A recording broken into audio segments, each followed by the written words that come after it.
Voilà, bonjour pour ce dernier cours sur l'Arche. Mais ce ne sera pas la dernière activité pour cette année. Je vous en dirai des choses à la fin du cours.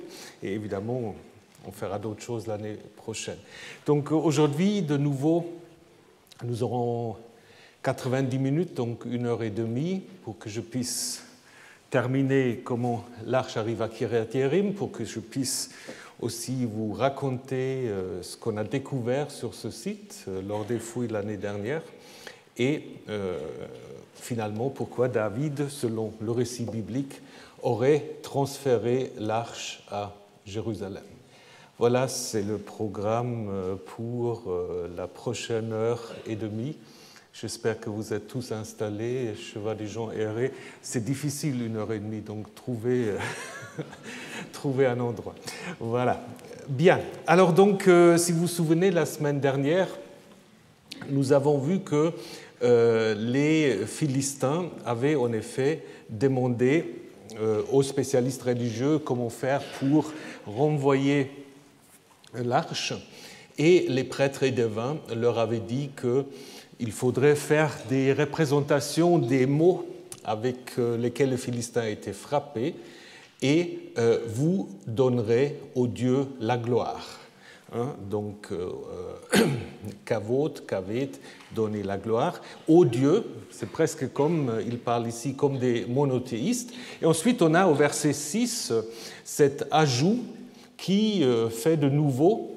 Vous vous souvenez, de temps à autre, il y a des ajouts qui font une sorte de parallèle entre l'histoire de l'Arche et des Philistins. Donc, pourquoi rendrez-vous votre cœur lourd comme l'Égypte et le Pharaon ont rendu lourd leur cœur? Donc, ça, vous connaissez cette histoire que lors des plaies, le Pharaon s'obstine et ne veut pas laisser partir les Hébreux. Et on trouve en effet la même racine, donc, qui veut en effet dire être lourd, et qui peut avoir donc deux significations selon, pour les hébraïsants, ça se trouve au piel, où c'est plutôt rendre lourd dans le sens honorer, ou dans le hifil, où c'est en effet s'obstiner. Ce qui est intéressant ici au verset 6, si on voulait traduire exactement, il faudrait traduire en effet « Pourquoi rendriez-vous la gloire à votre cœur ?»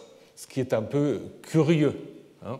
Donc, du coup, il a sans doute voulu, ou les massorettes voulaient sans doute opposer l'alternative, c'est-à-dire les Philistins, au lieu d'honorer le Dieu d'Israël, ne devraient pas honorer leur propre cœur. C'est sans doute cette idée-là qui a amené la même vocalisation au verset 5 et au verset 6.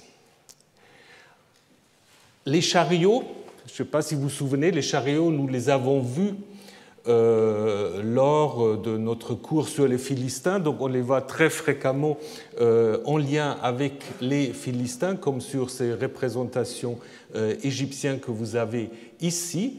Et l'idée, c'est que les chariots sont donc tirés par des vaches, et nous allons voir, c'est une sorte donc de divination par les vaches. Donc, je vous rappelle qu'en fait, ceux qui avaient en effet proposé la solution, c'est aussi des devins. Donc, les vaches vont en effet être le sujet de la divination. Gressman avait dit le choix des vaches, en fait, peut s'expliquer assez facilement parce que, selon lui, qu'est-ce qu'il y avait dans l'arche? Il y avait un petit taureau représentant Yahvé, donc il disait c'est très bien que ça s'est tiré par des vaches, mais comme nous l'avons vu, c'est peut-être un tout petit peu spéculatif. C'est pas sûr que la statue que nous avons à l'intérieur de l'arche est vraiment en forme donc de taureau. Les vaches, en fait, qui n'ont pas encore porté le joug, ça, c'est en effet quelque chose qu'on retrouve par ailleurs dans les textes bibliques. Nous avons au nombre 19 l'idée de la vache rousse qu'on va mettre à mort, mais là aussi on dira donc qu'elle n'aura pas encore porté le joug pour en effet utiliser leurs cendres dans un rituel de purification, et également en Deutéronome 21, où il s'agit en fait d'un meurtre anonyme dont on ne sait pas l'auteur. Bon, maintenant j'ai un petit souci avec mon ordinateur parce que je n'arrive pas à avancer, donc voilà, c'est le dernier cours. Il fallait bien que ça arrive. Alors, je vais peut-être forcer. Voilà. Est-ce que quelque chose va se passer? Sans ça, je devrais le faire sans PowerPoint, ce qui sera dommage. Ça tourne. Je ne sais pas si... Hop, voilà. Alors ça, c'est éteint, ça, c'est déjà bien. Donc, je vais le rallumer en espérant que cette fois-ci, ça va marcher. Alors, hop.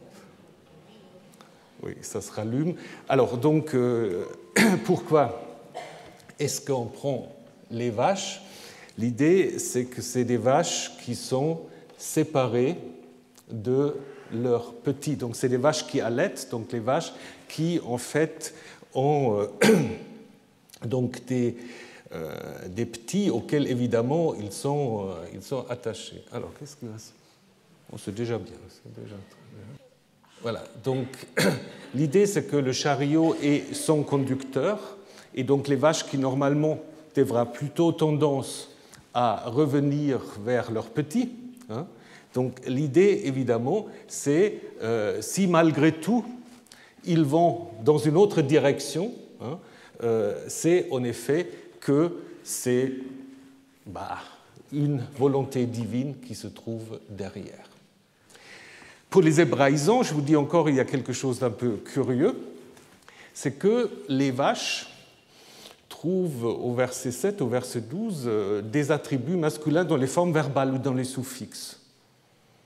Ce qui est très curieux. Alors, on peut expliquer cela peut-être par un souci des massorettes.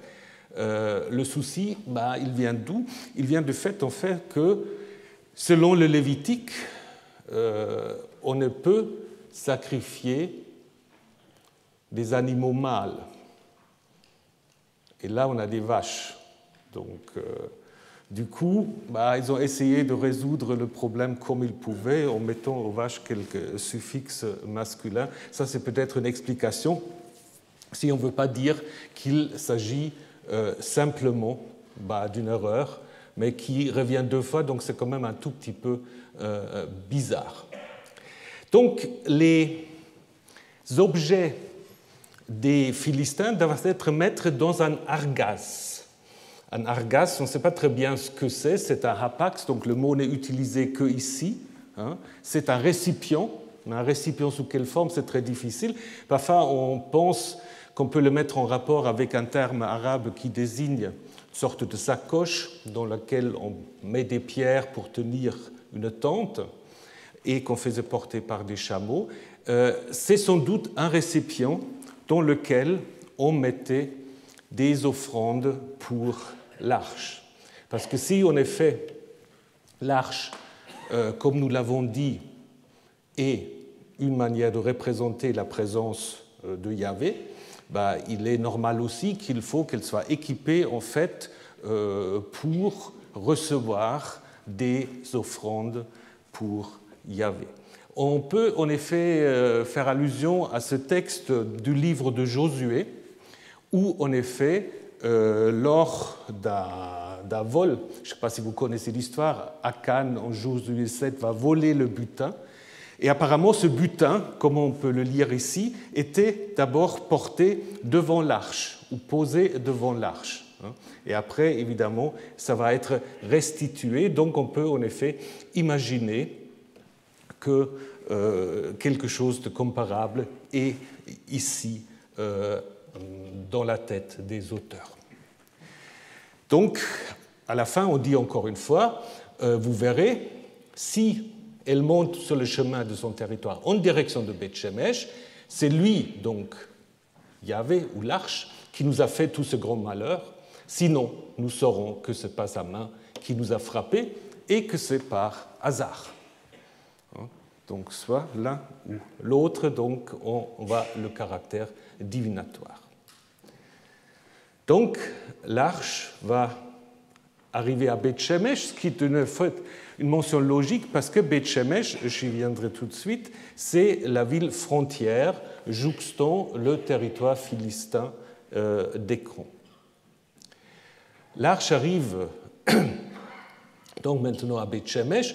Je vous lis les versets 10 à 18. Les hommes firent ainsi, ils prirent 2 vaches qui allaitaient, les attelèrent à leurs chariots. Quant aux petits, ils les avaient retenus à la maison. Ils placèrent l'arche de Yahvé, ou l'arche tout seul, sur le chariot, ainsi que le récipient et les rats en or, et les représentations des hémorroïdes sont peut-être un ajout.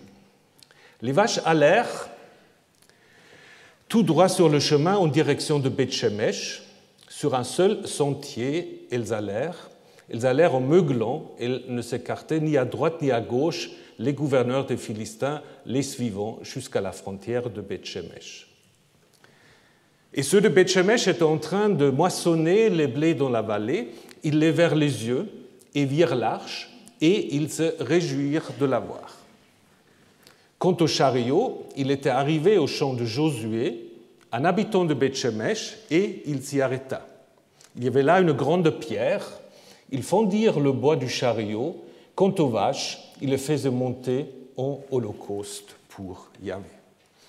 Quant aux Lévites, ça c'est curieux, tout d'un coup il y a des Lévites. On n'a jamais entendu parler avant, mais enfin. Quant aux Lévites, ils avaient descendu l'arche de Yahvé et le récipient qui se trouvait près d'elle et qui contenait les objets d'or.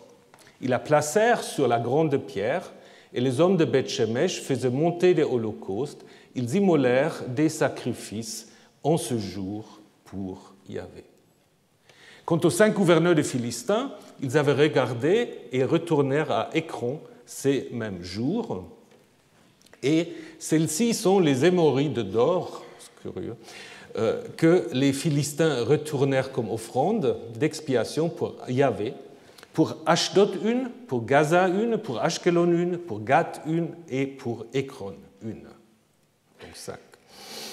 Et les rats d'or, selon le nombre de toutes les villes de Philistins qui étaient aux 5 gouverneurs, de la ville fortifiée jusqu'au village sans muraille.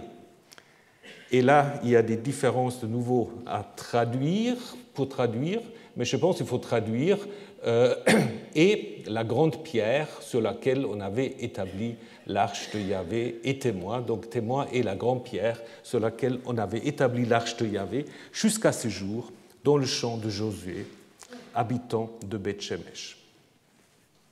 Alors Beth Shemesh, donc je vous ai dit, c'est logique qu'ils veulent envoyer l'arche à Beth Shemesh. Vous voyez que c'est pas très loin de Écron.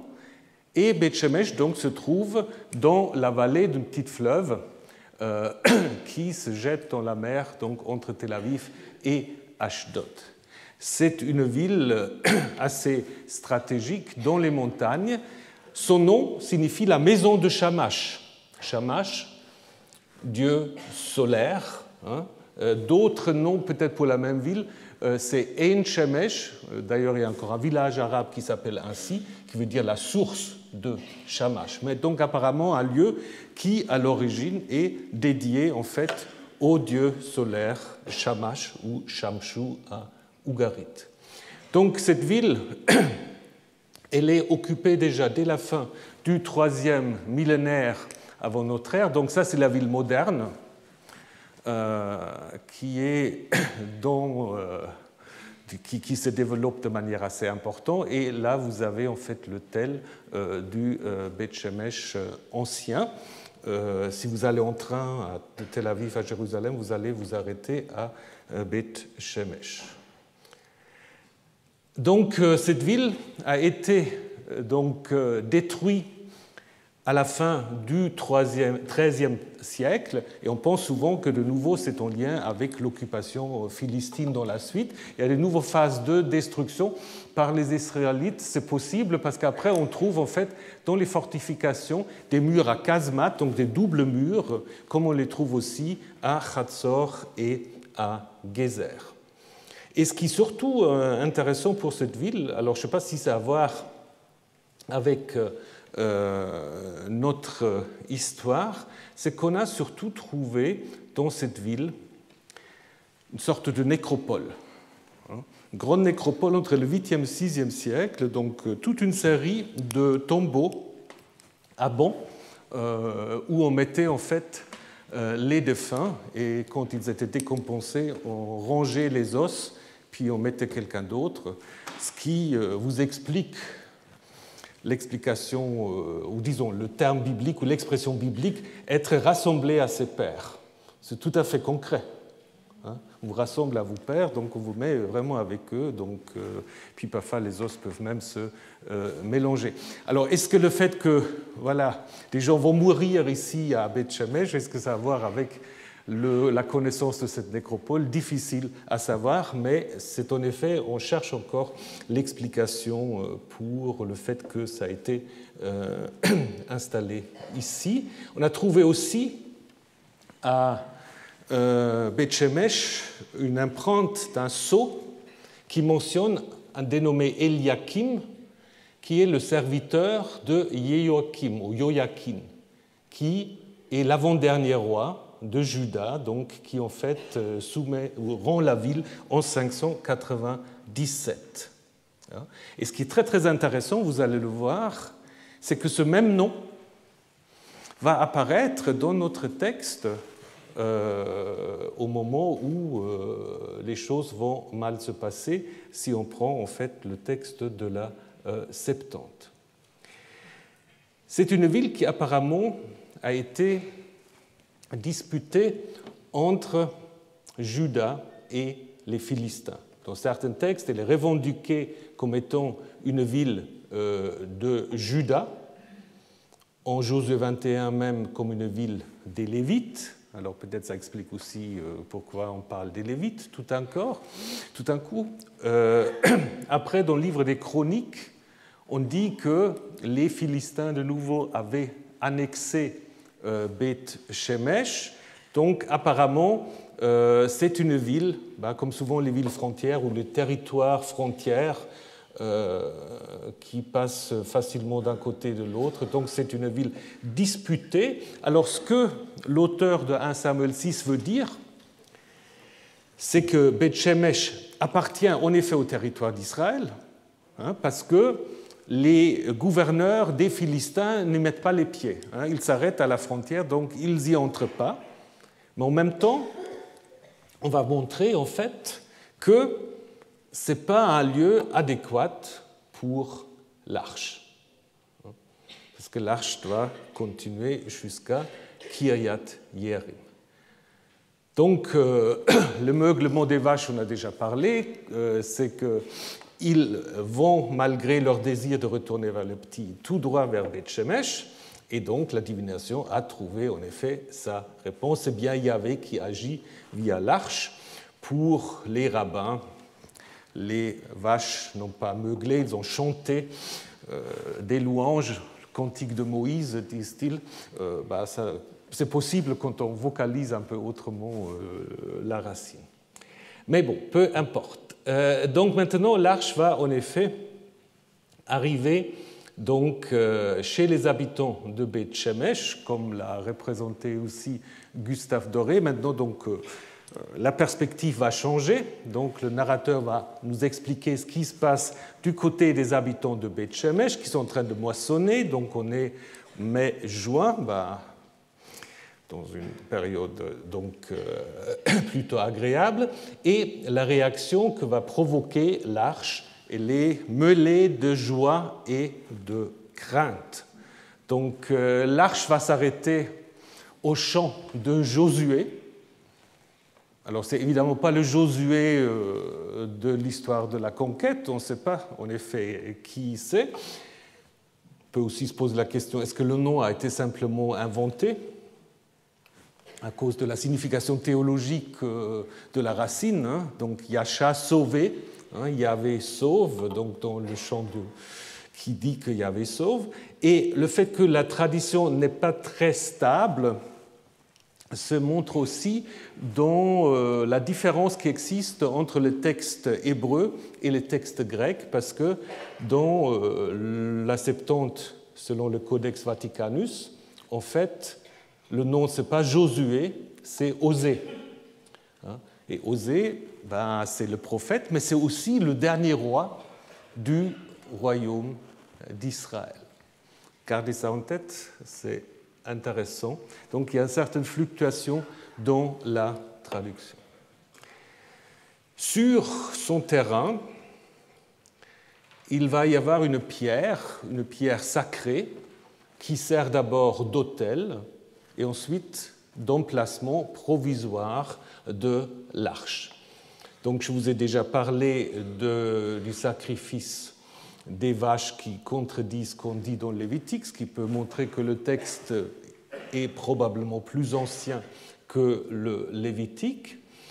Et le fait qu'on utilise donc les pauvres vaches, une fois qu'ils ont amené l'arche à Beth Shemesh, on va les sacrifier ensemble avec le chariot, quelque chose qu'on trouve aussi dans l'histoire de 2 Samuel 24, où en effet David va tomber sur une aire d'un dénommé Arona, dont il va en effet acheter le terrain pour y faire l'emplacement du futur temple. Et là, c'est la même chose. Donc les bœufs, là, c'est les bœufs qui vont fournir l'Holocauste et les traîneaux et l'attelage, le bois pour l'Holocauste. Donc comme en 2 Samuel 24, on a la fondation d'un lieu de culte, on peut aussi se poser la question, si en 1 Samuel 6, et peut-être aussi une sorte de récit étiologique qui transforme peut-être un sanctuaire dédié à Shamash, Beth Shemesh, à un sanctuaire yaviste. Donc toute cette partie va se conclure dans la deuxième partie du verset 18, témoin et la grande pierre, jusqu'à ces jours. Donc c'est typiquement un récit d'étiologie, comme vous l'avez aussi à Bethel, etc. C'est pour cela qu'on appelle ce dieu Bethel. Donc ça veut dire que si le verset 18 suit directement le verset 14, qu'est-ce qu'on peut en déduire? Que le verset 15 et 18 sont des ajouts de toutes sortes, des ajouts divers, qui ont en fait 3 thèmes que très très brièvement je vous présente. Le premier ajout en rouge a à voir avec les Lévites et les sacrifices. Jusqu'à maintenant, on n'avait pas du tout parlé des Lévites. Donc là, c'est un auteur qui a dit, mais en fait, on ne peut pas manipuler l'arche sans avoir les spécialistes, et que dans le Deutéronome, dans les chroniques, il y a les Lévites qui sont tout le temps en train de porter l'arche. Il faut les ajouter ici. On ne peut pas se contenter non plus d'un seul sacrifice, donc il faut en mettre plusieurs, comme c'est le cas ici, des holocaustes et d'autres sévachim. Premier ajout. Deuxième ajout, c'est de faire des 3 villes des Philistins dont on avait parlé 5, c'est-à-dire de mentionner aussi les autres qui ne jouent pas de rôle dans le récit. Donc on veut en effet impliquer l'ensemble des Philistins avec cette idée d'une pentapole, d'une sorte de fédération de 5 villes dont nous avons parlé la semaine dernière. Et finalement, une sorte de distinction qui en fait n'a jamais été faite entre les représentations des rats au nom de 5 et des représentations des hémorroïdes qui sont au nom de 5 et les représentations des rats qui semblent dans ce verset en fait dépasser ce nombre-là parce que pour n'importe quel petit village, il faut encore faire des représentations. Donc là, on va en fait que ce sont des ajouts tardifs qui ne font pas du tout avancer l'histoire. Ils veulent amplifier là peut-être la défaite des Philistins, mais c'est typique pour des récits bibliques. Ils engendrent constamment des commentaires. Le récit engendre son commentaire, mais vous pouvez très bien vous en passer pour le fil narratif. Et maintenant, on va expliquer pourquoi l'arche ne peut pas rester à Beth Shemesh. Et ça vient de manière assez abrupte. Je vous traduis. Il, alors qui? Ça peut être Yahvé, l'arche. Il frappa parmi les hommes de Beth Shemesh. En effet, ils avaient regardé l'arche de Yahvé. Ça, c'est le texte hébreu. La Septante. Et les fils de Yéconios, donc Joachim, ne se réjouirent pas lorsqu'ils virent. Donc là, il y a Joachim, qui n'est pas mentionné dans le texte hébreu. Il frappa parmi les peuples 70 hommes. C'est déjà pas mal. Et après, 50 000 hommes. De nouveau, vous avez typiquement l'œuvre d'un glossateur. Les hommes de Beth Shemesh dirent: qui pourrait se tenir devant Yahvé, ce Dieu saint, et vers qui il, ou elle, Yahvé ou l'arche, montera d'auprès de nous. Ils envoyèrent des messagers vers les habitants de Kiryat-Yearim en disant: les Philistins ont retourné l'arche de Yahvé. Descendez, faites-la monter vers vous. Et les hommes de Kiryat-Yearim vinrent et firent monter l'arche de Yahvé. Ils la portèrent dans la maison d'Avinadav, sur la colline, et ils avaient, sous-entendu déjà, consacré son fils Éléazar pour garder l'arche de Yahvé. Donc, voilà le périple de l'arche. En passant par Gat, Ekron, Beth Shemesh, il va arriver à Kiryat-Yearim. Donc, nous avons là une césure, un nouveau fléau frappe les habitants de Beth Shemesh et provoque donc l'arrivée de l'arche à sa destination, pas finale dans le récit biblique, mais finale dans ce récit de l'arche. Comme je vous ai dit, il y a deux raisons qui sont données pour expliquer le fléau qui n'est pas précisé. Est-ce que c'était le même fléau que avaient frappé les Philistins? Est-ce que c'était autre chose? Ce n'est pas précisé. Pour le texte massorétique, c'est quoi la grande faute? Ils ont regardé à l'intérieur de l'arche. Voilà. Alors donc ils ont dû voir quelque chose qu'on n'a pas le droit de voir. Et pour ça, c'est aussi l'idée du Targum qui dit parce qu'ils avaient pris plaisir à regarder dans l'arche de Yahvé quand elle a été ouverte ou découverte. Alors que dans la Septante, c'est les fils d'un dénommé Yéconios, donc Joachim, qui ne se réjouirent pas parmi les hommes de Beth Shemesh de ce qu'ils avaient vu le coffre du Seigneur. Alors c'est peut-être aussi la même idée, mais on met là ce nom de Joachim,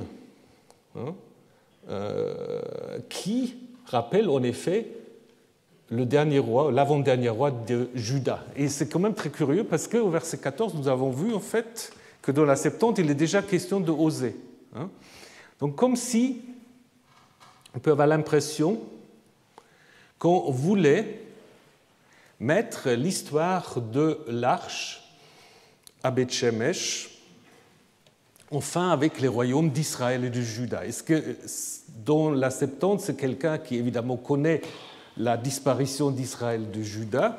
Est-ce qu'il veut y faire allusion en lisant l'histoire de l'arche aussi comme une sorte d'histoire de l'exil? Donc, comme je vous ai dit, la nature du flot n'est pas précisée. 70 hommes, 70 hommes, vous savez, on en a beaucoup, les 70 anciens, 70 fils de Él, 70 fils du roi. Donc, c'est évidemment une chiffre ronde qui, après, évidemment, se retrouve dans l'institution du Sanhédrin, qui est aussi composé de 70 personnes. Donc, les 50 000 sont évidemment un ajout d'un glossateur. Donc, pourquoi ce coup est arrivé? Ce coup est arrivé parce que n'importe qui ne peut pas se tenir devant l'arche de Yahvé. Donc se tenir devant, ça peut en effet avoir une signification d'abord tout basique, supporter d'être en présence d'eux, mais aussi être au service de quelqu'un, qui peut être au service de l'arche. Et c'est justement cette expression qui est utilisée quand on parle des Lévites dans le livre du Deutéronome. L'insistance sur le fait que Yahvé est appelé ici saint, Kadosh, comme aussi dans la vision d'Ésaïe, Kadosh, Kadosh, Kadosh, Adonai, montre en effet que pour gérer l'arche et la sainteté de Yahvé, il faut un personnel adéquat. Donc c'est aussi en fait une sorte d'explication. Donc vous vous souvenez, l'arche, quand elle était à Silo, il y avait Élie et ses fils. À Beth-Shemesh, apparemment, il n'y a pas de personnel de culte ou de prêtre. Donc, c'est pour cela, en effet, il faut amener l'arche à la colline de Kiryat Yearim. Donc, le mot colline, Givea, ça peut être parfois aussi le nom de ville, des villes qui sont justement sur des collines, mais ici, il est évident que c'est la colline d'une ville qui s'appelle Kiryat Yearim. J'y reviens dans un moment. Donc, sans doute le lieu cultuel sur la hauteur de la ville. Donc, 1 Samuel 7 conclut l'histoire de l'arche en montrant comment Kiryat Yearim devient son nouveau sanctuaire. Puisque Yahvé est saint, Kadosh, il faut sanctifier, et c'est exactement la même racine que nous avons quand on dit qu'on a sanctifié le fils de Avinadav, Éléazar, Kidesh. Donc pour le Yahvé saint, il faut quelqu'un qui soit sanctifié, à savoir Éléazar, le fils de Avinadav. Alors, est-ce seulement par hasard, ou non, que ce nom, Éléazar, est aussi le nom d'un fils et d'une certaine manière de successeur de Aaron. Aaron, le frère de Moïse, premier des prêtres. Donc, la garde de l'arche échoit maintenant à une nouvelle famille sacerdotale à Kiryat Yearim. Voilà. Mais ce n'est pas encore fini.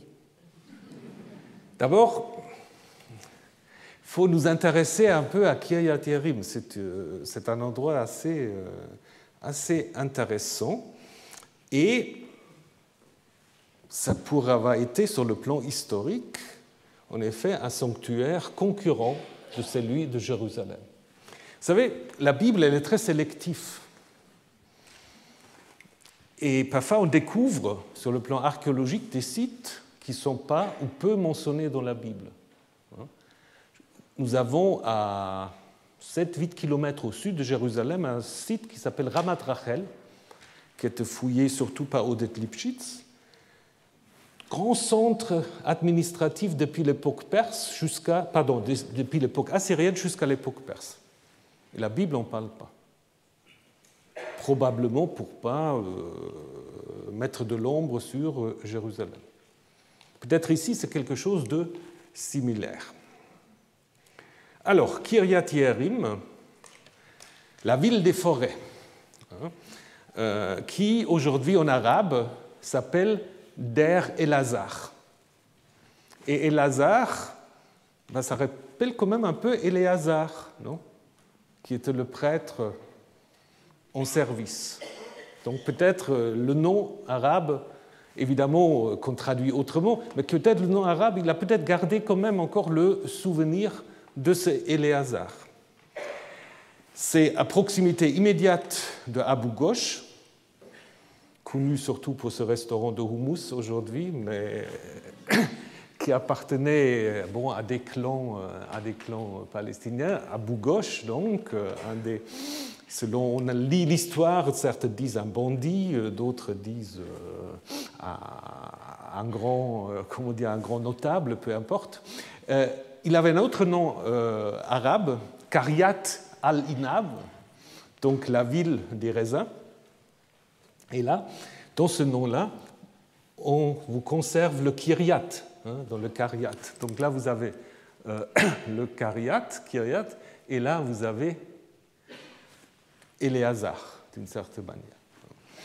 Bon, alors, l'identification de cette colline est assez claire sur le plan donc, géographique. On peut aussi dire que ça confirme ce qui est dit dans Josué, où Kiryat-Yearim est en effet situé entre Beth-Horon, ici, et Kesla, ou Chesalon, dans le sud. Donc ça correspond également, et aussi chez le père d'église Eusèbe, qui a fait toute une onomastique des lieux de la Terre Sainte, où on dit que c'est une route qui n'est pas trop loin de Diaspolis, donc Lod, vers Alia, c'est-à-dire Jérusalem.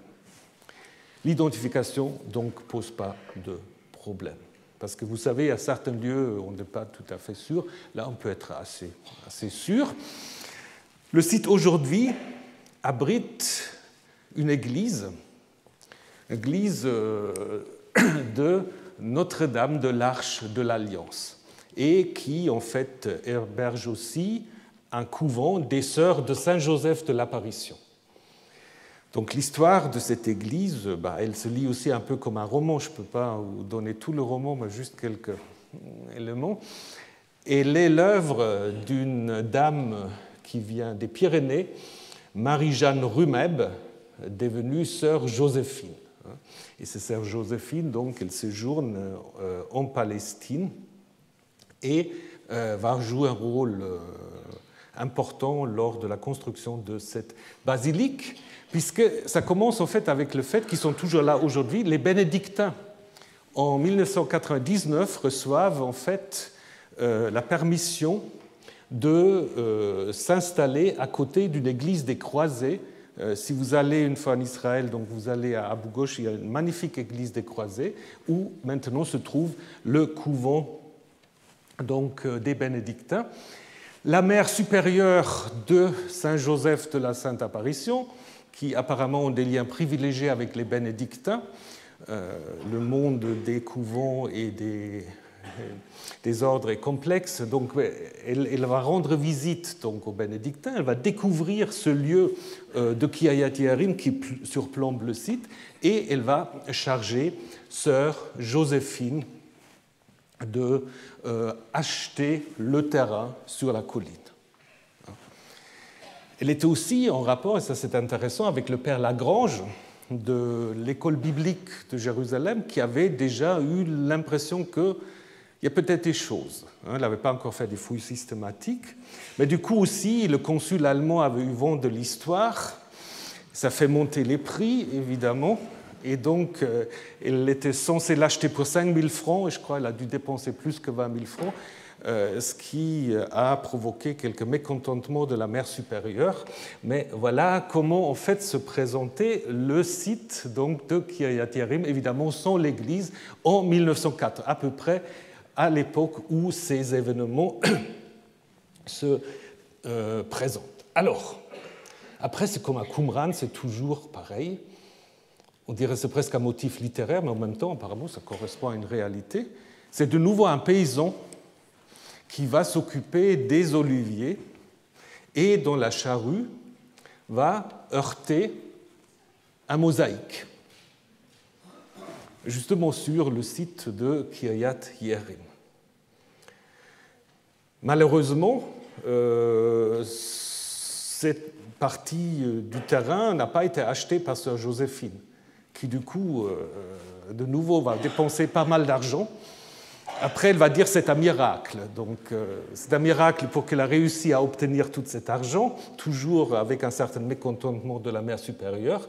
Mais donc, du coup, le père Lagrange de l'école biblique de Jérusalem va entreprendre des fouilles et il va en effet découvrir les restes d'une église byzantine hein, détruit d'abord par les Sassanides et encore une fois reconstruit et détruit, mais dont vous pouvez encore voir les mosaïques aujourd'hui. Donc si vous allez à Kiryat Yearim, à l'intérieur de l'église, on a laissé, donc l'église, bon, on peut discuter de l'architecture, mais à l'intérieur, ils ont quand même fait un bon choix en laissant les mosaïques visibles.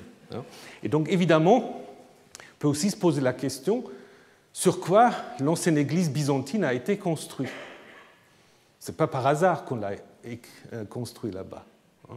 Donc peut-être sur un ancien sanctuaire. Donc lors de la Première Guerre mondiale, vous savez, les citoyens français ont dû quitter la Palestine. Ensuite, sœur Joséphine revient et donc la basilique est finalement inaugurée en 1924. Il s'appelle l'église de Notre-Dame de l'Arche de l'Alliance. Donc, c'est-à-dire, c'est un lien dans le catholicisme entre l'Arche de l'Alliance et la Vierge Marie. Vous voyez pourquoi? Ouais. Ça va avec beaucoup de choses, mais comme l'Arche a été dépositaire d'une certaine manière de la présence divine, des tables de la loi de la Première Alliance, Marie, d'une certaine manière, porte Jésus, présence divine incarnée, et également médiateur de la Nouvelle Alliance. Donc, ce qui fait que vous avez ce lien qui, en fait, après, se fait avec toutes sortes d'exégèses un peu allégoriques, qu'on peut dire, parce que tout à l'heure, on va voir que David, il danse devant l'arche. Et vous connaissez peut-être l'histoire dans l'évangile de Luc, lorsque Marie va visiter Élisabeth, l'enfant d'Élisabeth, c'est-à-dire le futur Jean, va danser dans le ventre de sa mère. Donc on fait des rapprochements plus ou moins réussis, mais voilà, ça explique l'importance de ces églises dédiées à Notre-Dame de l'Alliance, et un auditeur a très gentiment me donné ce vitrail d'une église que certains peut-être connaissent, au 15e arrondissement, qui s'appelle aussi donc Notre-Dame de l'Arche de l'Alliance. Et vous voyez David danser devant l'arche. Bon, revenons à des choses un peu plus bibliques. Et donc, juste pour vous dire que le nom de Kiryat Yearim, en hébreu, je ne vais pas vous ennuyer avec ça, mais il n'est pas toujours écrit exactement de la même manière. Parfois c'est avec l'article, parfois il y a peut-être un problème parce que Kiryat Arim, c'est la ville des villes, ça ne va pas très bien. Parfois on a Kiryat tout seul, ou Givat Kiryat. Baala, là-dessus, il faut revenir. Baala, donc Baal, ou Kiryat Baal.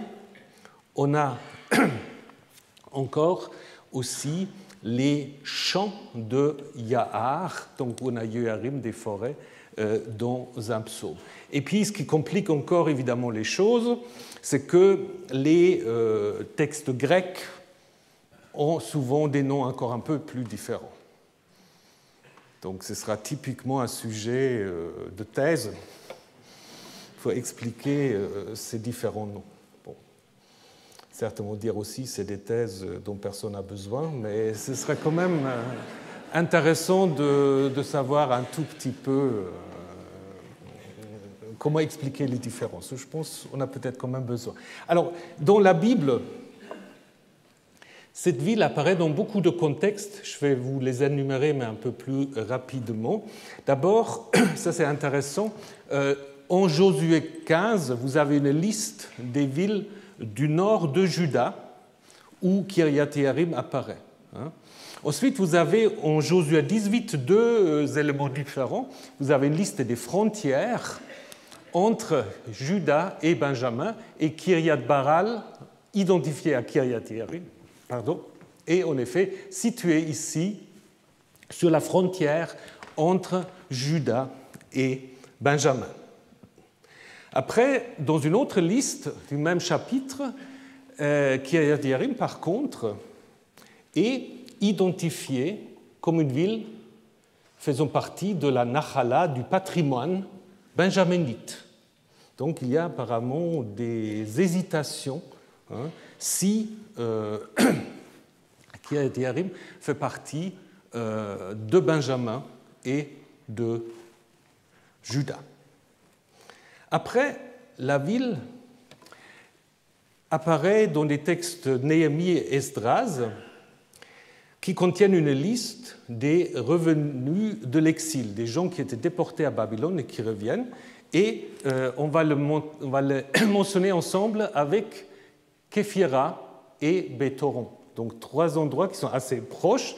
On va dire qu'il y a 743 personnes qui sont revenues s'installer dans ces 3 villes.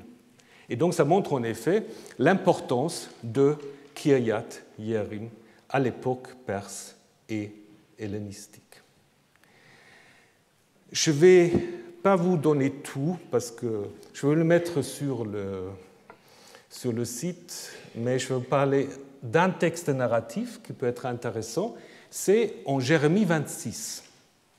En Jérémie 26, nous avons un prophète qui est originaire de Kiryat Yearim. Il y eut un autre homme qui prophétisait au nom de Yahvé, Uriyahu, fils de Shemayahu, de Kiryat Yearim.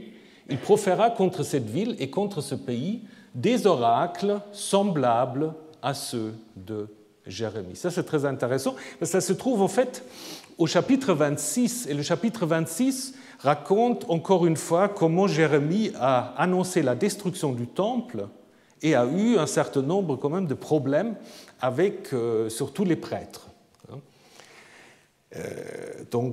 Et on va dire, mais il y a un autre de Kiryat Yearim qui a dit exactement la même chose, mais qui finit moins bien que Jérémie. Donc il est rattrapé, il veut s'enfuir en Égypte, il est rattrapé et Joachim le fait exécuter. Pourquoi c'est intéressant pour notre sujet? C'est que la mention de Kiryat Yearim montre que c'est quand même une ville qui a une certaine activité cultuelle, parce que les prophètes, souvent, sont quand même rattachés à des sanctuaires. Ils sont rattachés à des sanctuaires, ce n'est pas des prophètes, quand c'est exceptionnel, on le dit comme Amos qui dit, voilà, j'étais à Bouvier, et puis Yahvé m'a forcé de prophétiser. Mais très souvent, en effet, les prophètes sont en lien avec un sanctuaire. Donc s'il est de Kiryat Yearim, on peut se poser la question s'il n'y avait pas un sanctuaire à Kiryat Yearim. Et le fait qu'il soit venu de Kiryat Yearim à Jérusalem, maintenant c'est la grande spéculation, mais qu'est-ce que ça pourrait signifier? Ça pourrait signifier que justement qu'à l'époque de Josias, on a transféré l'arche de Kiryat Yearim à Jérusalem. Et donc, du coup, les prophètes de Kiryat Yearim, ils ont migré avec et sont arrivés à Jérusalem. Et le lien avec l'arche est encore souligné dans ces chapitres, puisque lors du discours sur la destruction du temple, qui est le même, dit-on, de Jérémie et de Uriyahu, cette destruction est en effet comparée, la destruction de Jérusalem, à celle de la destruction de Shiloh. Donc ça veut dire qu'à l'époque où on a composé ce texte, Kiryat Yearim était une ville connue, habitée, importante. Donc si on résume les données bibliques, on peut dire que Kiryat Yearim est une ville frontière entre Juda et Benjamin. Dans les textes plus anciens, c'est probablement Benjamin. Ensuite, elle passe à Juda. Et les textes qui mentionnent cette ville peuvent être datés, grosso modo, entre le 8e et le 4e, 3e siècle avant notre ère. Et encore quelques remarques sur le lien entre Kiryat Yearim et Kiryat Baal, ou Baala, parce qu'il y a des textes qui identifient Kiryat Yearim et Baala, ou Kiryat Baal. Donc, du coup, on a l'idée que Kiryat Baal, la ville de Baal, est le nom le plus ancien qui ensuite a posé des problèmes théologiques à cause du nom Baal, et qu'on aura donc du coup remplacé par Kiryat Yearim, qui est plus neutre. La théorie opposée veut que Kiryat Baal soit un nom polémique pour Kiryat Yearim. Donc on aurait en fait appelé Kiryat Yearim de manière négative Kiryat Baal. De telles choses existent dans la Bible. Par exemple, dans le livre de Osée, il appelle le lieu de Bethel, où il y a le sanctuaire, il appelle Beth Aven, maison de malheur, maison de tous les maux. Donc ce n'est pas impossible, mais contrairement à Osée, ici, dans ces textes, il n'y a pas vraiment de visée négative qui est perceptible. Donc je pense que ce n'est pas une bonne théorie. Ce qui est également, à mon avis, à rejeter, c'est le fait que ce soit deux localités différentes, parce que là aussi, on n'a pas vraiment d'indication. On peut mentionner par contre qu'un même lieu peut avoir des noms différents. Bethel, Luz, Baal Peor, Beth Peor, Hebron, Kiryat Arba, etc. Donc, Kiryat Baal, peut-être, est soit le même nom, ou le nom d'une partie de Kiryat Yearim, rappelant peut-être une allusion à un sanctuaire de Baal. Mais la question qui reste aussi ouverte, qui est ce Baal? Parce que Baal, ça pourrait être aussi un titre pour Yahvé. Baal, comme vous le savez, Baal, c'est simplement le Seigneur.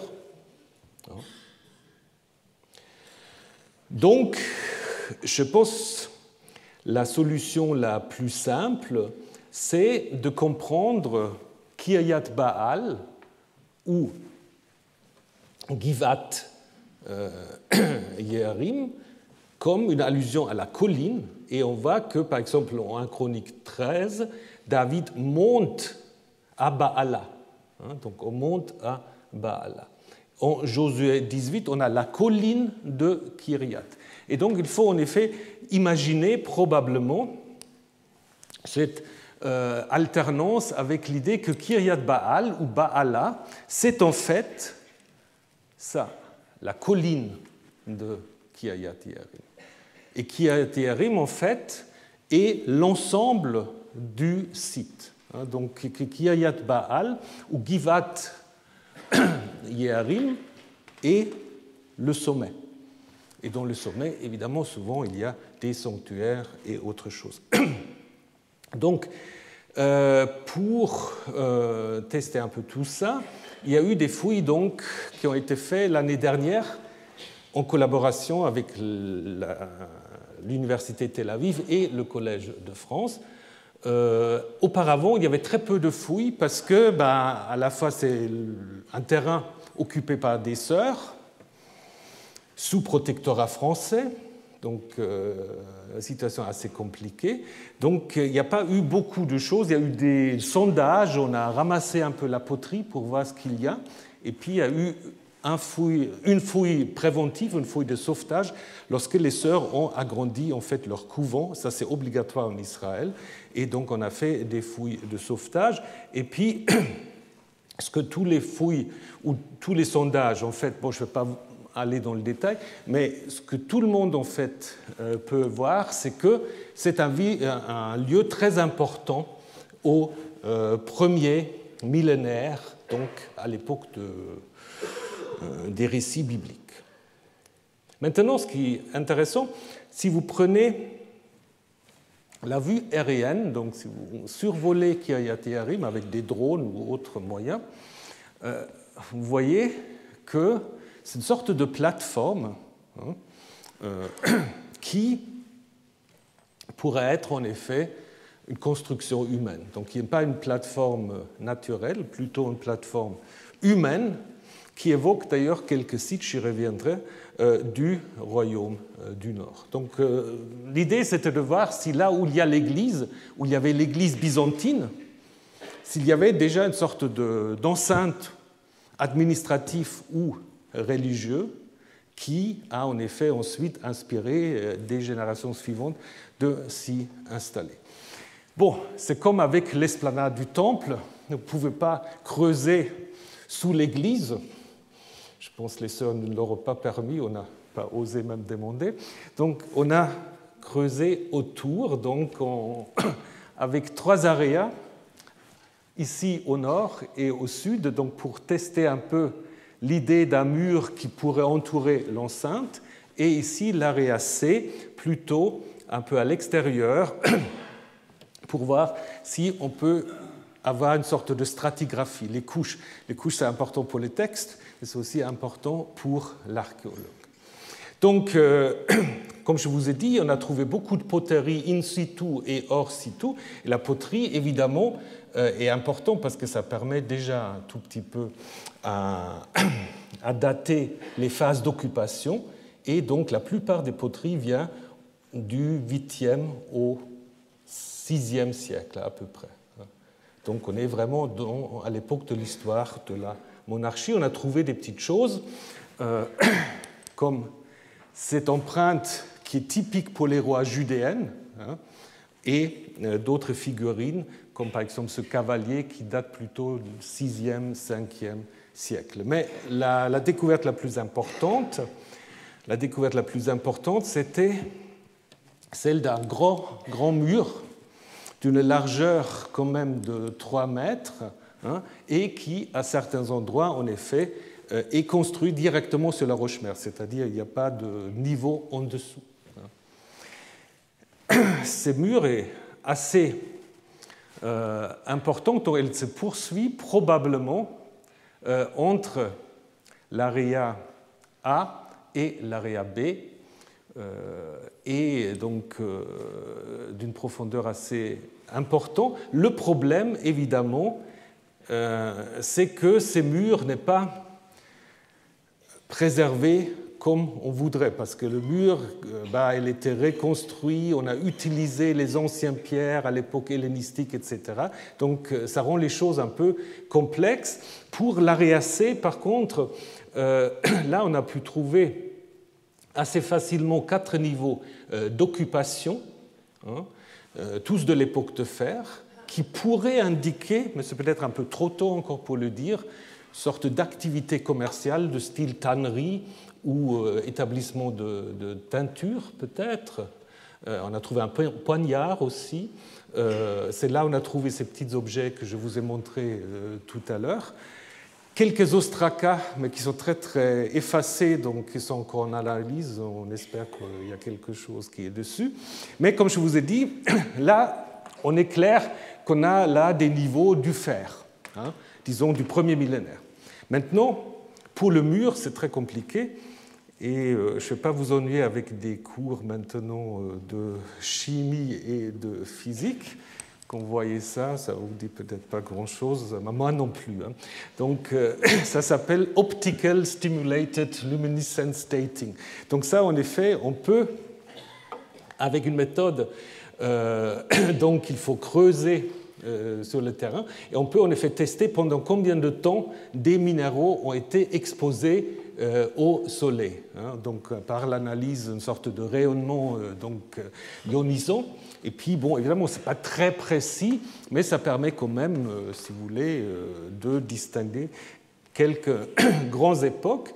Et selon le résultat de cette analyse, il est assez vraisemblable que ce mur aurait été construit pour la première fois entre 900 et 700, ce qui est quand même déjà un bon résultat. Donc du coup, on a grosso modo 2 alternatives. Qui a pu construire ce mur? Et donc évidemment aussi le podium tenu par ce mur. Construction parallèle en Édom, en Jordanie, à Boussera. Ça, c'est probablement assyrien. Donc on pourrait se poser la question, est-ce que c'est les Assyriens qui probablement aussi ont construit Ramat Rachel qui sont responsables de cela? Mais c'est peut-être un peu tard. Et puis aussi, il n'y a pas vraiment dans les textes assyriens d'allusion à ça. L'autre possibilité, c'est que je vous ai déjà dit que ce plateforme ressemble quand même beaucoup à des constructions ou à des sites du nord. Par exemple, si vous prenez ici Samarie, hein, si vous comparez Samarie avec Kiryat Yearim, c'est assez proche, hein, d'une certaine manière. Donc, du coup, on peut se poser la question, est-ce que ce n'est pas une construction du nord? D'autant plus qu'on a trouvé des pierres de taille, non pas dans le site, mais des pierres de taille qui sont en effet taillées des 4 parties, ce qui est plutôt rare dans le sud, mais qui est fréquent dans le nord. Donc, du coup, on peut se poser la question, est-ce que c'est un moment où un roi du Nord a, en fait, occupé Benjamin et fait de Benjamin, en fait, une partie du royaume du Nord, d'Israël. Et on apprend en effet que dans 2 Rois 14, Joas aurait en effet contrôlé toute la région, puis on parle de Beth-Shemesh qui est juste à côté, mais Joas c'est un peu tôt. C'est donc peut-être plutôt Jéroboam II, qui aura quand même régné 40 ans et qui, selon la plupart des spécialistes, le royaume du Nord a eu son extension maximale. C'est un de ces rois maudits dont la Bible parle peu, mais c'est possible en effet que la colline de Kiryat Yearim soit en effet l'œuvre de Jéroboam pour peut-être faire quelque chose de similaire que les Assyriens avaient fait avec Ramat Rachel, sorte de centre administratif ou une sorte de sanctuaire frontière, ce qu'il a fait avec Bethel. Dans le livre de Amos, qui est contre justement Jéroboam, Jéroboam est critiqué aussi par rapport à Bethel, qui est appelé le sanctuaire du roi. Et donc peut-être Kiryat Yearim avait donc une fonction similaire.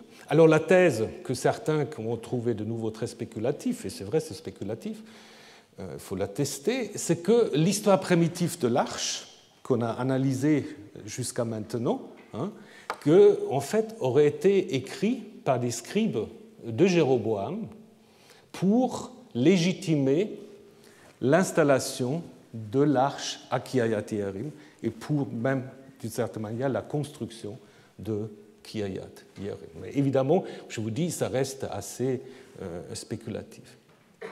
Ce qui est moins spéculatif, c'est la suite de l'histoire du lieu, parce que d'abord, on peut montrer que les fouilles dans le secteur C que je vous ai montré n'indiquent aucune trace de destruction. Ça veut dire au moment où Jérusalem a été détruite, et Jérusalem c'est à 8 km, où Jérusalem a été détruite par les Babyloniens, les montagnes n'ont pas été touchées. Il n'y a pas de destruction. Donc l'idée que tout le peuple a été déporté, que tout était vide, ne correspond pas à la réalité. Mais ça montre aussi pourquoi le site est montré après comme un site où les gens peuvent s'installer quand ils reviennent de l'exil.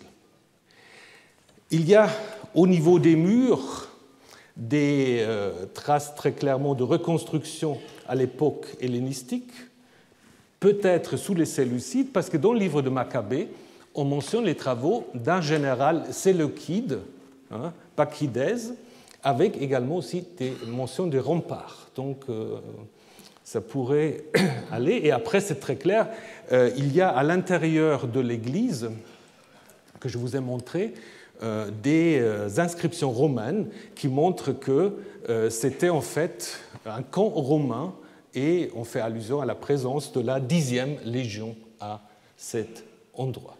Voilà. Donc ce qu'on peut dire, c'est que la première saison des fouilles a quand même fourni des indications pour l'importance de ce site. Il y a des gens qui pensent qu'il ne faudrait pas trop mêler les recherches bibliques avec les recherches archéologiques, mais moi je pense au contraire, il faut les mêler. Donc je pense que ce que l'archéologie peut montrer, d'une certaine manière, l'analyse du récit biblique de l'Arche peut en effet raisonner par rapport à cela.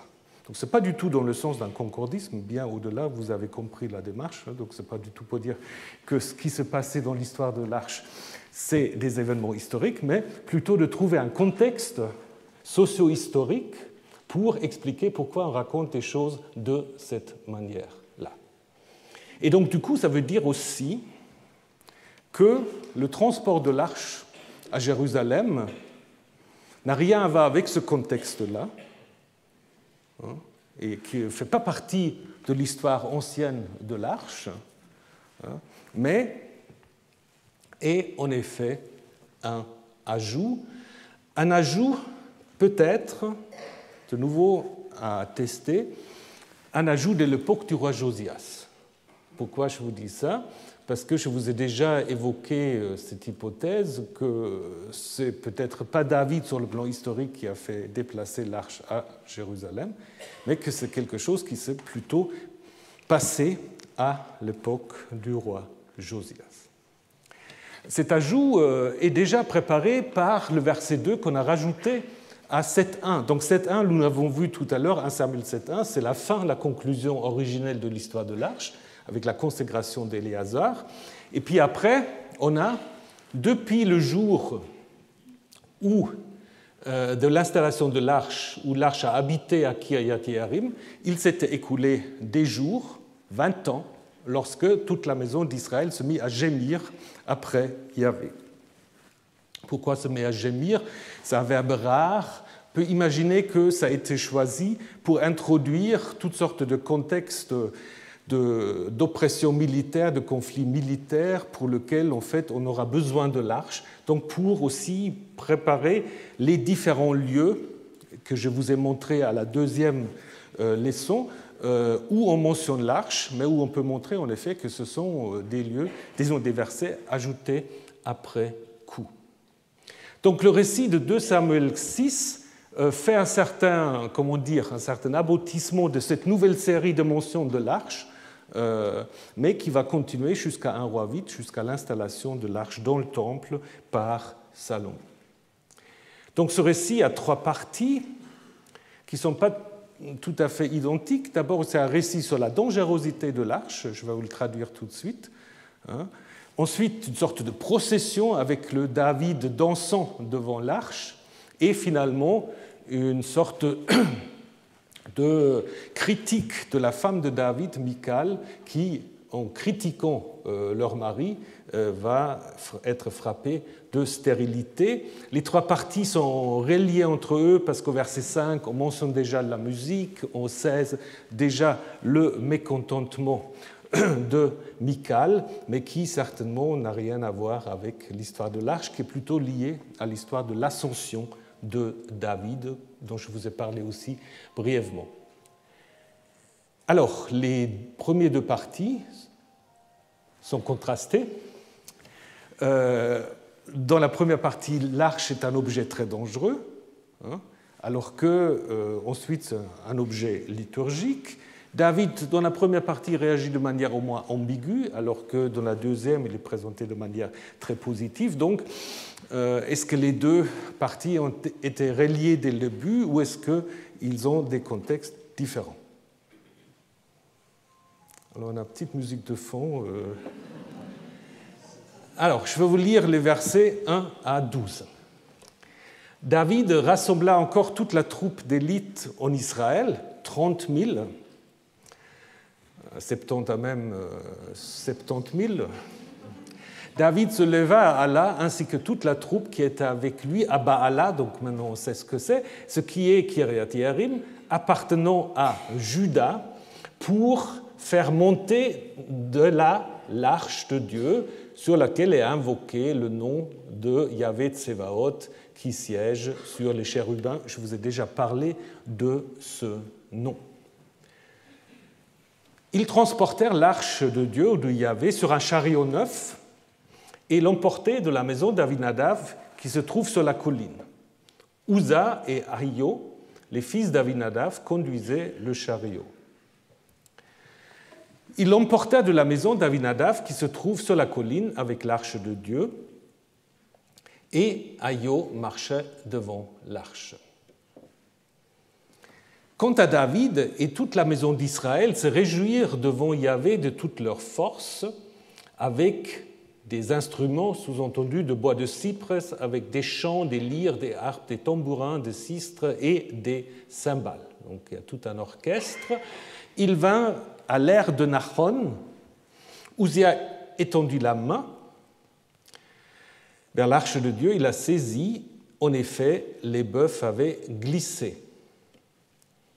La colère de Yahvé s'enflamma contre Uzza et la divinité le frappa là-bas à cause de l'insolence et il mourut là près de l'arche de Dieu. David s'échauffa. Alors la Septante corrige, David perdit courage, parce que s'échauffer, c'est plutôt être mécontent, parce que Yahvé avait opéré une brèche vis-à-vis d'Uzza et l'appelait le lieu Peretz Uzza, et jusqu'à ce jour. Et David craignit Yahvé en ce jour et dit « Comment l'arche de Yahvé viendra-t-elle vers moi ?»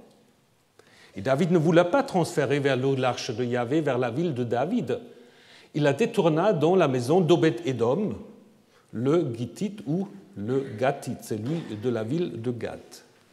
Et l'arche de Yahvé demeura dans la maison d'Obed-Édom, le Gittite, 3 mois, et Yahvé bénit Obed-Édom et toute sa maison.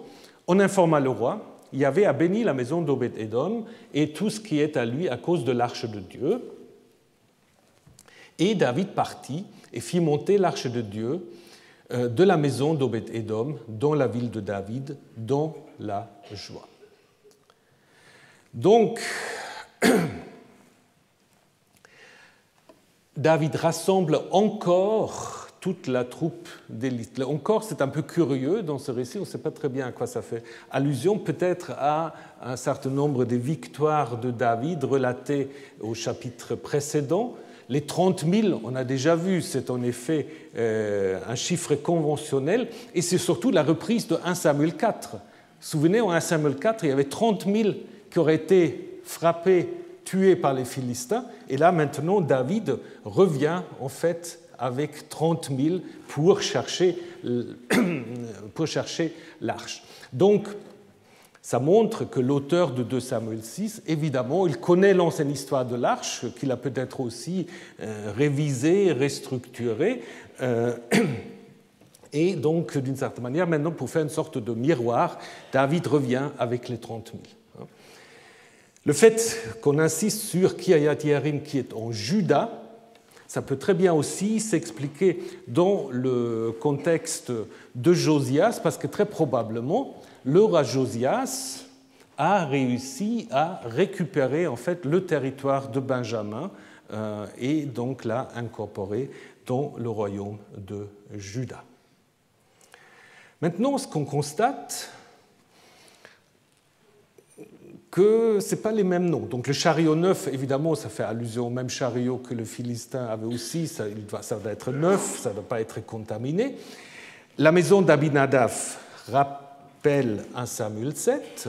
Par contre, maintenant, on n'a plus Éléazar, on a Uzza et Aïo. 2 autres noms, apparemment. Est-ce que le fait qu'en 1 Samuel 7, 2, on dit que l'arche a séjourné 20 ans à Kiryat Yearim, est-ce que c'est une manière de dire, voilà, 20 ans, souvent, ça fait une génération?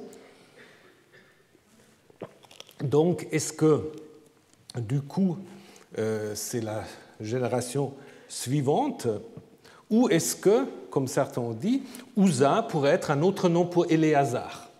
A priori, on ne va pas tout de suite, mais il y a des exemples dans la Bible, parce que c'est 2 racines. C'est la racine Ayin Z, la force, et c'est la racine Ayin Z Resh, donc Ayin Zayin Resh, le secours. Il y a des noms qui alternent pour la même personne. Par exemple, il y a un musicien Uziel, donc c'est avec comme Uzza, et qui parfois est en effet aussi appelé Azarel, comme Éléazar et Uzziah, ou encore le roi judéen Osias, qui appelait tantôt Uzia, et parfois Azaria. Donc on pourrait imaginer peut-être que c'est un nom alternatif. Une autre théorie, c'est de dire que Ahio, ce n'est pas son frère, pour les hébraïsons, ça pourrait être, si on enlève le yod, ce n'est pas un nom propre, ça pourrait, si on enlève le yod, ça pourrait être son frère simplement. Donc du coup, on aurait quelque chose comme Uza et son frère, c'est-à-dire Éliasa. Mais du coup, pourquoi est-ce qu'on ne le mentionne pas? La Septante l'a compris comme ça, parce qu'elle traduisait frère. Il y a eu même la thèse que la famille sacerdotale de Avinadav aurait été la famille descendante de Sadoc, des Sadocides, parce qu'on ne sait pas dans la Bible quelle est l'origine des Sadocides. Je ne savais pas. Donc, du coup, il dit, on veut de manière cryptique désigner le frère, à savoir Sadoc. Mais bon, ça reste quand même spéculatif. Puisque le nom Ahio, qui veut dire Yahvé est mon frère aîné, mon protecteur, pardon, comme c'est aussi attesté pour d'autres personnages, je pense qu'on peut le garder plutôt comme un nom propre. Donc, je pense qu'il faut plutôt y penser à deux noms différents, peut-être avec l'idée que voilà, les générations ont changé. Donc après, on va de manière très détaillée présenter tout l'orchestre. Alors, est-ce que ça rappelle vraiment l'existence d'orchestre dans le premier et deuxième temple? Ce n'est pas impossible, difficile à savoir. Et après, on arrive à cet incident qui, évidemment, est en miroir à l'histoire de Beth Shemesh. N'est-ce pas? À Beth Shemesh, il y avait aussi des gens qui ont été frappés à cause d'un comportement pas adéquat. Ici, ça se passe à l'ère de Nachon. Alors l'ère de Nachon, inconnu, sauf si c'est peut-être un nom...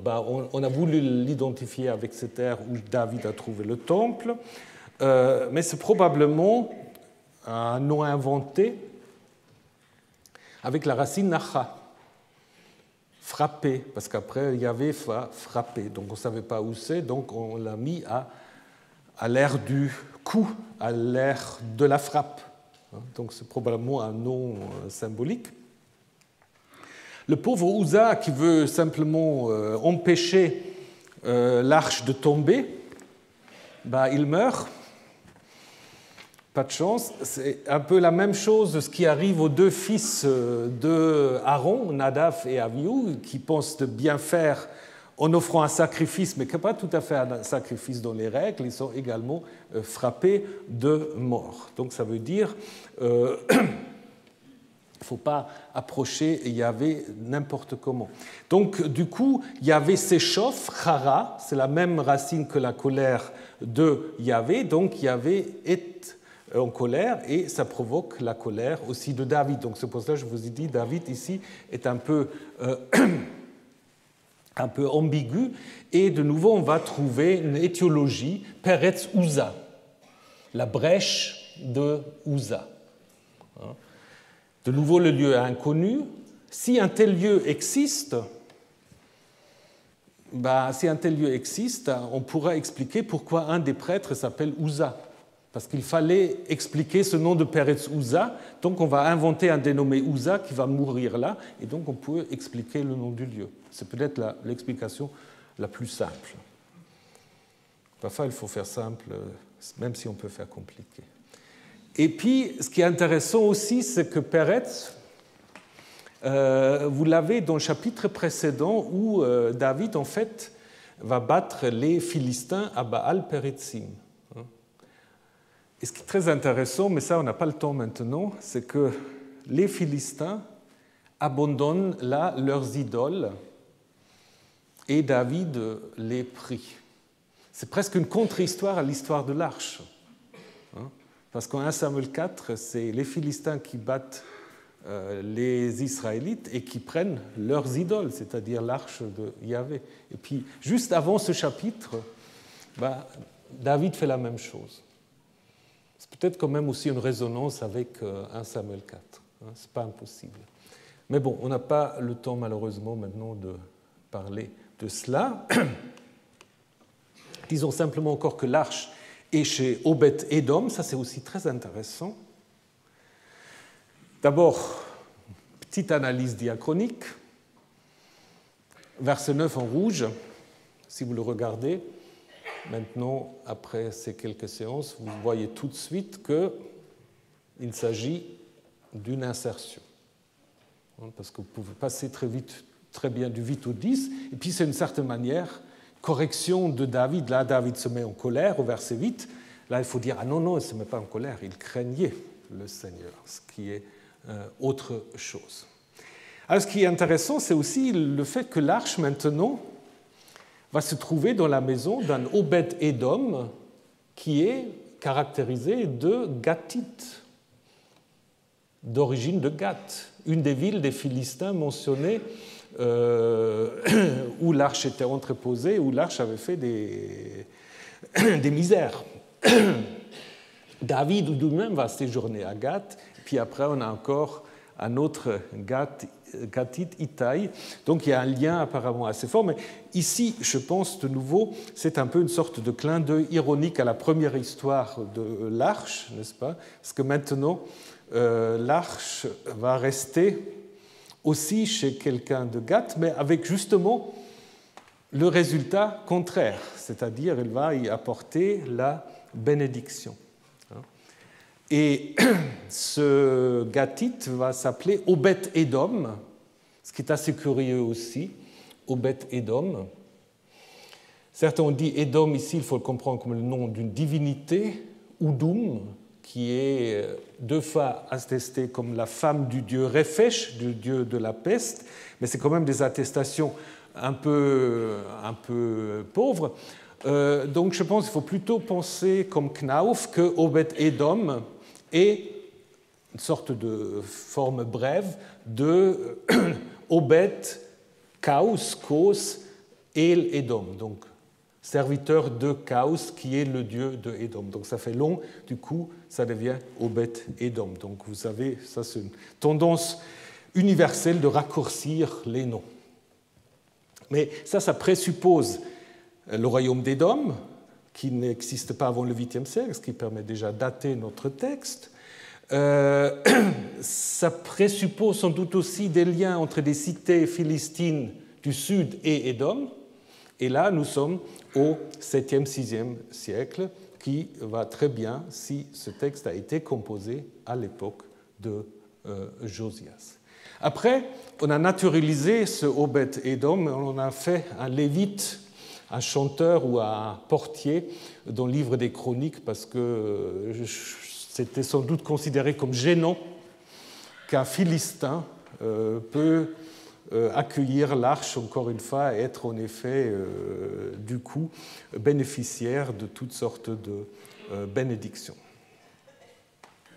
Donc, où est-ce que ça se trouve, cette maison de Obed-Édom, si ce n'est pas une pure spéculation? Nadav Naaman a pensé que, en fait, Obed-Édom, c'est Tel Motza. Alors, Tel Motza, de nouveau, si on avait beaucoup de temps, c'est magnifique. C'est lors de la construction, l'agrandissement de l'autoroute. Donc, on doit faire des fouilles préventives tout le temps.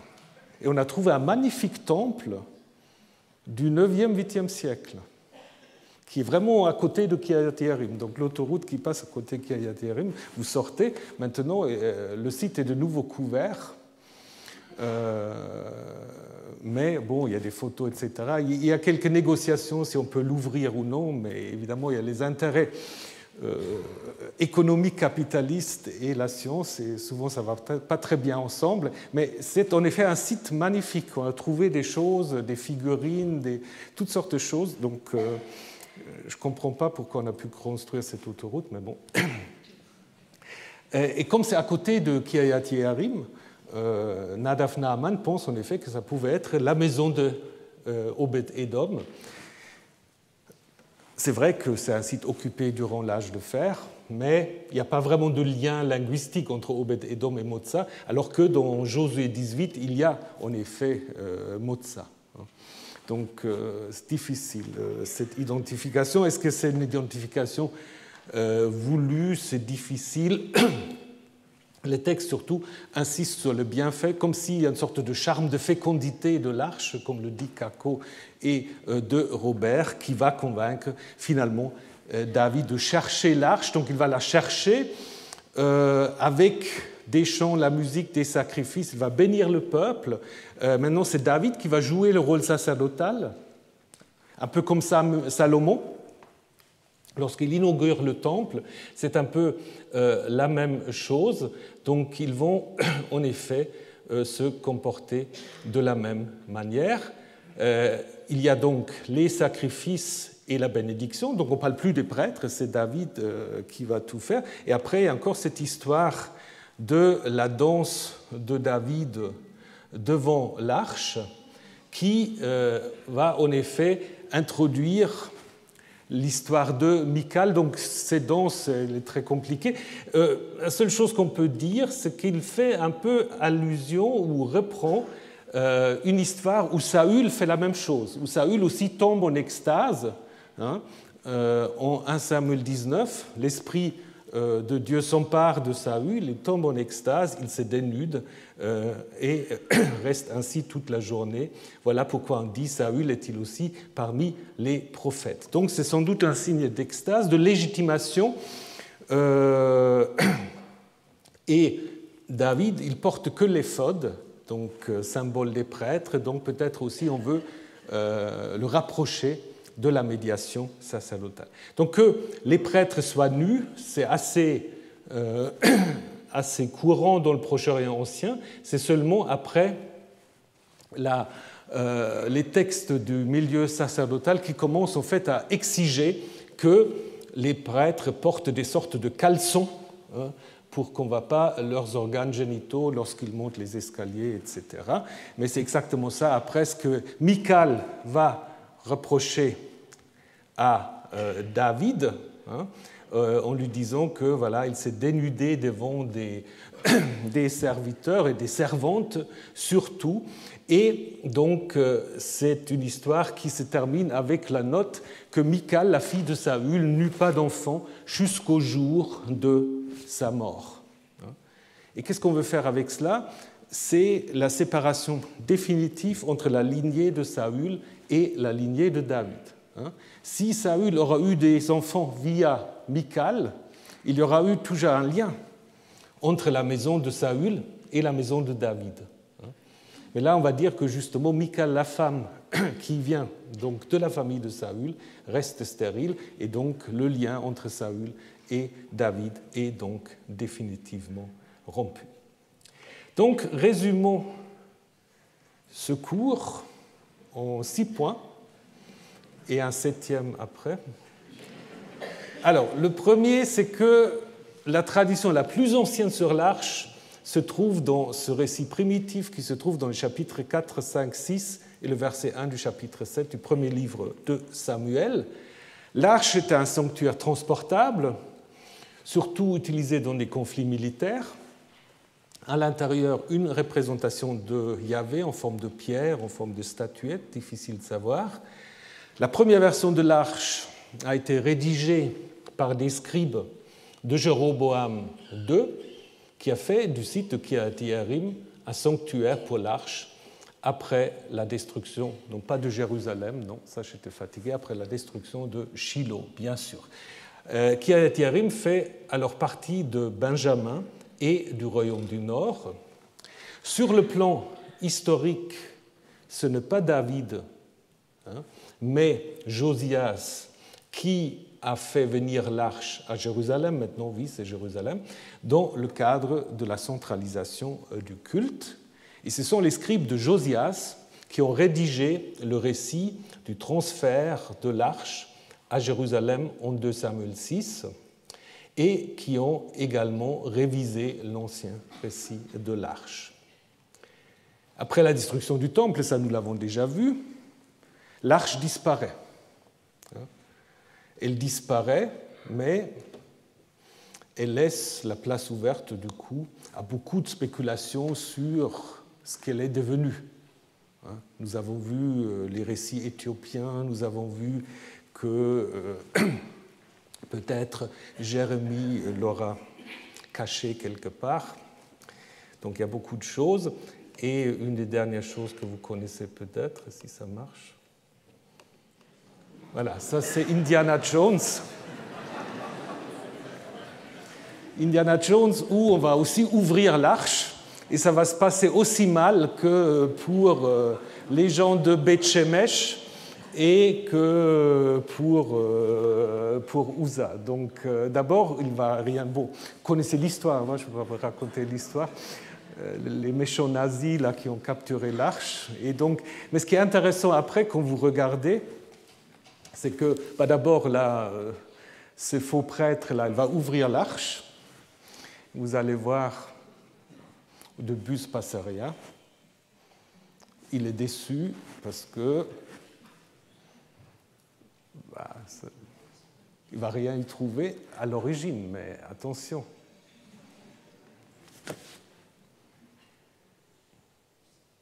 Il n'y a que du sable. Mais ce n'est pas encore fini. Ce n'est pas encore fini.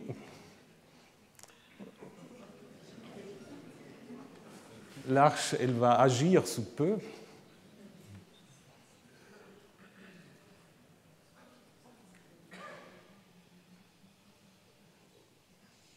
Vous voyez, l'électricité. Je vous ai parlé des théories sur l'arche et l'électricité. Et voilà que l'arche va en effet se manifester de cette manière. Après, il y a toutes sortes de fantômes, mais ça, je vous laisse regarder. Donc, je voulais juste vous dire donc, qu'il y aura encore quelques activités au mois de mai. D'abord, le colloque sur le thème du sang, à la fin du mai, sauf erreur le 29 et le 30.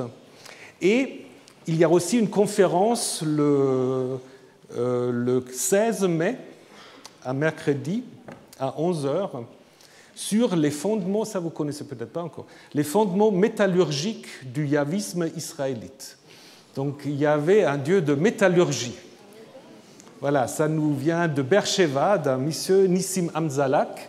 Ceux qui sont inscrits sur la liste de diffusion, vous allez avoir toutes les informations. Autrement, vous les aurez évidemment aussi via les affiches, bien sûr. Voilà, je vous remercie de votre fidélité et à l'année prochaine.